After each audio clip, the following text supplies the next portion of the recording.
What's up, guys? I'm Ewok and I'm here on the ground in Bangkok, Thailand for Ascension.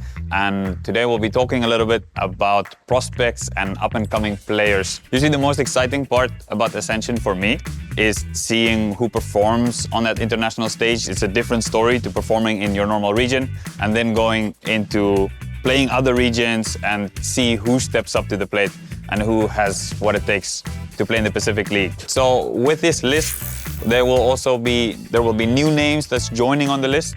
Some of these names also might leave the list depending on their performances throughout Ascension. So I'm excited to add to this list some new guys, maybe some people we don't expect, and that's usually the most exciting part about Ascension. So we'll see how this list shapes up as the tournament continues.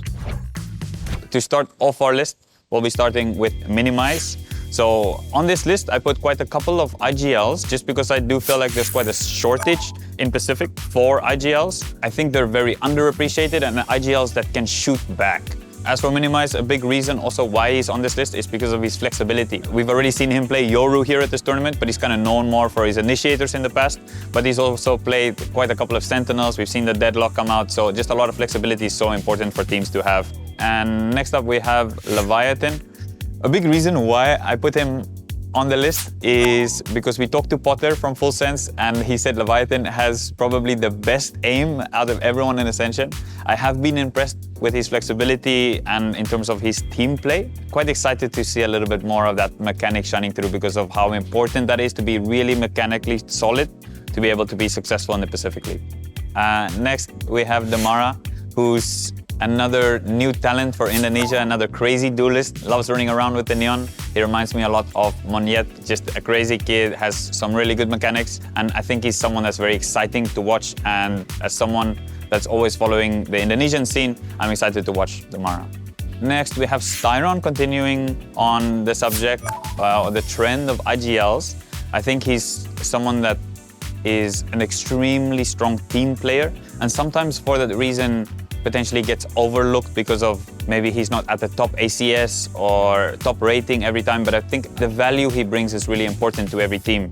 And just being flexible as well on the initiator role and then being able to call, I think his calling's been really impressive. So he definitely goes onto my list. And another one for the trend, Javi, a fragging IGL. He's definitely on this list because he's someone that should be on everyone else's list, in my opinion as well. I think he's been very impressive. In our interview, he did talk about he's had potential offers from Tier 1 and somehow it never worked out. So I'm really excited to be able to see him. Zexy is next up onto the list. For me, he's someone that's super exciting. He plays almost all of the duelists. He plays it like quite flashy and he loves the early engagement. I love that from a duelist. He's very aggressive. In some of the games, he doesn't care if he's losing some of them, he keeps going, which shows he doesn't have the lack of confidence. I'm hoping to see that continue in Ascension.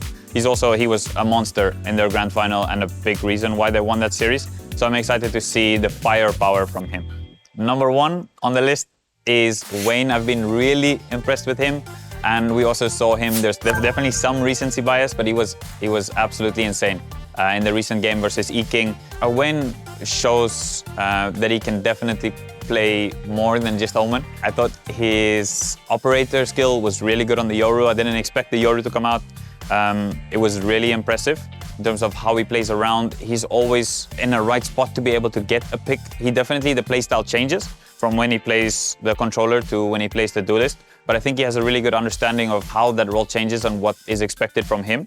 He's someone that also, when he does play the controller, he puts himself in a position to kill, not only to support, which I do think is something that's undervalued. Sometimes people are too focused on util. So that's something I think having a fragging controller and someone that can flex is really important.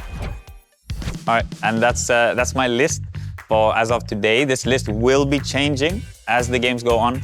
There will be other forms, short form content that will also be coming out. So make sure to stay tuned and let's see who goes up and down on this list, who leaves, who joins. We'll see.